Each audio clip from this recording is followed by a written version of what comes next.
Ресей президенті Владимир Путин туроператорлар мен турагенттерге Ресей азаматтарына Египетке жолдама сатпауға кеңес беретін бұйрыққа қол қойды.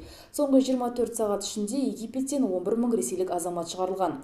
Египет билігі Синай аралында болған апатқа байланысты ресейлік әуе компаниялардың рейстерін кері шегеруі елдегі туристерге әсер етпейді деп есептейді. Үкіметтің оперативті штабы демалысы бітуге таяған туристерді елден шығаруға уәде берді. Мысырға келетін демалушылардың басым көпшілігі ресейліктер, екінші орында Ұлыбритания, үшінші орында Германия. Еуропалық елдердің Египетке ұшуын тоқтатуына байланысты ел қазынасы $500 миллион азаймақ. Бұл жағдай өзгермесе, бір жыл ішінде үкімет $2 миллиард айырылады.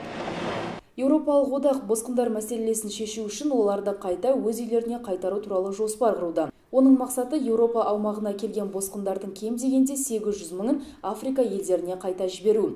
Британиялық басылымдардың жазуынша, одақ жалпы құны $2 миллиард болатын арнайы қор құрып, осы қаржыға мигранттарды туған елдеріне қайтармақ. Қаржылай көмек Судан, Кения, Уганда, Эфиопия тәрізді елдерге беріледі.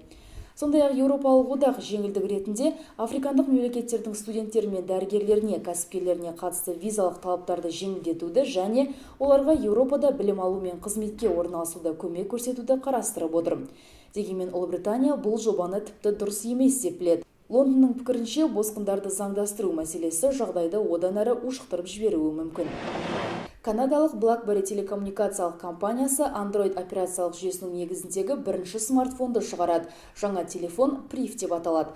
Осыған дейін BlackBerry телефондарына тек өзінің операциялық жүйесі орнатылатын еді.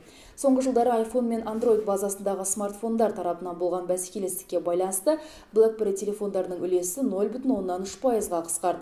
Androidқа өту компанияны нарықта қалдыратын соңғы мүмкіндік дейді мамандар. Жаңа телефон BlackBerryдің физикалық клавиатурасы және мәліметтерді өңдеу тәрізді ерекшеліктерін сақтап қалады.